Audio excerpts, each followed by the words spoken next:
সংগঠন যত বেশি শক্তিশালী হবে, আগামী দিনে কর্মসূচি বাস্তবায়ন তত সহজ হবে। কাজে আমরা যারা বসে আছি, আমাদের দায়িত্ব হচ্ছে বিএনপিকে তৃণমূল পর্যায়ে সুসংগঠিত করা।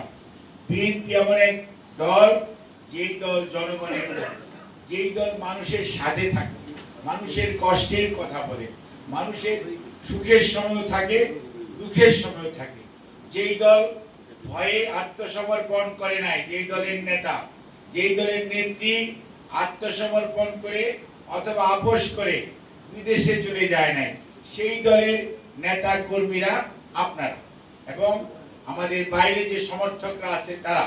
কাজে আপনারা আত্মসমর্পণ করতেও শিখেননি, পালিয়ে যাওয়াও শিখেননি, আপোষ করাও শিখেননি। কাজে এই অবস্থার মধ্যে দাঁড়িয়ে মনে রাখতে হবে, আপনাদের দল এর প্রতিষ্ঠাতা শহীদ জিয়া, উনি এমন এক মানুষ যিনি বাংলাদেশের স্বাধীনতার ঘোষণা দিয়েই ক্ষান্ত থাকেননি। অস্ত্র হাতে রণাঙ্গনে যুদ্ধ করে দেশের আজকের যে ভৌগোলিক স্বাধীনতা এবং আমাদের যে আজকের যে পতাকা, এইটি এনে দিয়ে উনি কিন্তু বেড়াকে ফেরত গিয়েছেন। অর্থাৎ কোন অবস্থাতেই একজন পেশাদার সৈনিকের যে দায়িত্ব, সেটির প্রতি উনি একনিষ্ঠ ছিলেন, দায়িত্ববান ছিলেন, কোন অবস্থাতেই বিশৃঙ্খলাকে প্রশ্রয় দেয়নি। আজকে যখন আমরা আবারও দেখছি যে গত 17 বৎসর আমাদের কথা বলতে হয়েছে জনগণের অধিকারের জন্য, মানবাধিকারের জন্য, দেশের মানুষের মুক্তির জন্য, অর্থনৈতিক মুক্তি এবং সর্বোপরি এই দেশের মানুষ যাতে শান্তিতে সুশাসনের মধ্যে থাকতে পারে, তার জন্য আন্দোলন সংগ্রাম করতে হয়েছে। এবং সেখানে দ্রব্যমূল্যের ঊর্ধ্বগতি বলেন, ব্যবসা বাণিজ্যের কথা বলেন, প্রত্যেকটি বিষয়ে এবং কৃষকের উৎপাদিত পণ্যের ন্যায্য মূল্যের কথা বলেন, প্রত্যেকটা বিষয়ে আমরা গত 17 বৎসর জনগণের পাশে থেকে কথা বলেছি। কিন্তু আজকেও যখন আমরা দেখতে পাই সিন্ডিকেট ঠিকই আছে, আমরা যখন আবারও দেখতে পাই যে মানুষের যে অধিকার, আমরা গণতন্ত্রের কথা বলি, গণতন্ত্রের উত্তরণের উপায় কি? গণতন্ত্রের উত্তরণের উপায় হচ্ছে জনগণের অধিকার প্রয়োগ করার সুযোগ সৃষ্টি করা, জনগণের অধিকার প্রয়োগ করার সুযোগ করে দেওয়া।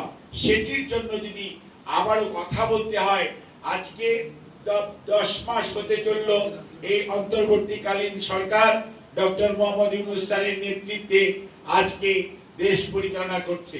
দেশের মানুষ বুক ভরা আশা নিয়ে ডক্টর মোহাম্মদ ইউনূস স্যারের দিকে তাকিয়ে আছে যে কত দ্রুততার সঙ্গে জনগণ তাদের প্রতি যে নির্যাতন নিপীড়ন চালানো হয়েছে তার বিচার দেখতে পাবে, কত দ্রুত এই দলীয় বা দলবাজ নির্বাচন কমিশন, দলবাজ বিচার ব্যবস্থা, দলবাজ প্রশাসন এবং দলবাজ সকল কিছু প্রতিষ্ঠান আজকে ধ্বংস করে দেওয়া হয়েছিল, সেটি থেকে মুক্ত হয়ে কত দ্রুত জনগণ তার অধিকার প্রয়োগ করার জন্য, ভোটাধিকার প্রয়োগ করার যে সুযোগ সেটি পাবে, সেটি আজকে মানুষের আশা। কিন্তু আমরা যখন দেখি 10 মাস পরে, গতকালকে কেবল প্রথম 1 নাম্বার যে আসামি অর্থাৎ পলায়নকৃত যে কর্তৃত্ববাদী সরকার, তার বিচারের কেবল ট্রায়াল শুরু হয়েছে। ধন্যবাদ, সেটির জন্য অবশ্যই আমরা ধন্যবাদ দিব। কিন্তু আমরা তো কেউ জানতে চাই, সাগর রুনির 118 বার চার্জশিট পিছানো হয়েছে, আর এই 10 মাসেও বেশ কয়েকবার পিছানো হয়েছে। সাংবাদিক বন্ধুদের কাছে আমারও জানার আগ্রহ আছে, ওনারাও যেমন জানতে চায় 64 জন সাংবাদিক বিগত 17 বছরে শহীদ হয়েছে, তাদেরও তো বিচার দরকার। আমাদের তো আজকে জানার আগ্রহ আছে, ইলিয়াস আলীকে যারা তুলে নিয়ে গেল, চৌধুরী আলম হিরুকে যারা তুলে নিয়ে গেল, তাদেরকে খুঁজে বের করা হবে না কেন? আমরা তো এটাও জানতে চাই, রেজনা বা আমাদের উপদেষ্টা, উনার স্বামীকে যে তুলে নিয়ে গিয়েছিল তারা কারা? আমরা ফরহাদ বাজারকে যারা তুলে নিয়ে গিয়েছিল তারা কারা?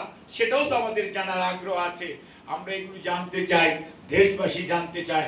আজকে আপনারা ক্ষমতায়, আপনাদের প্রতিহিংসা পরায়ণ হতে বলবো না, কিন্তু আইনের শাসন প্রতিষ্ঠার জন্য আজকে যদি এগুলো জনসমক্ষে না আসে, তাহলে কিন্তু কথা থেকে যাবে।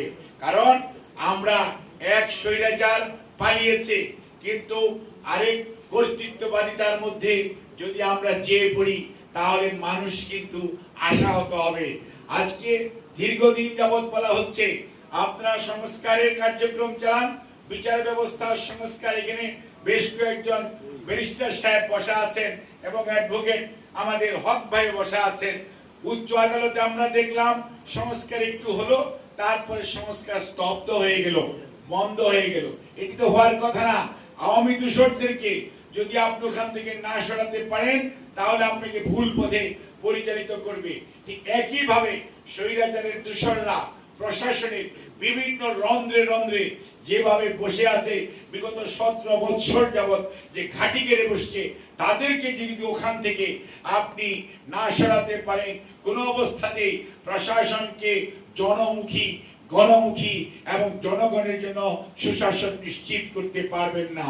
কাজেই মনে রাখতে হবে যে আপনারা শুধুমাত্র বামে চান, ডাইনে চান, সব দিকেই বিএনপি কে দেখেন আর বিভিন্ন কথাবার্তা দেশে বিদেশে বলেন।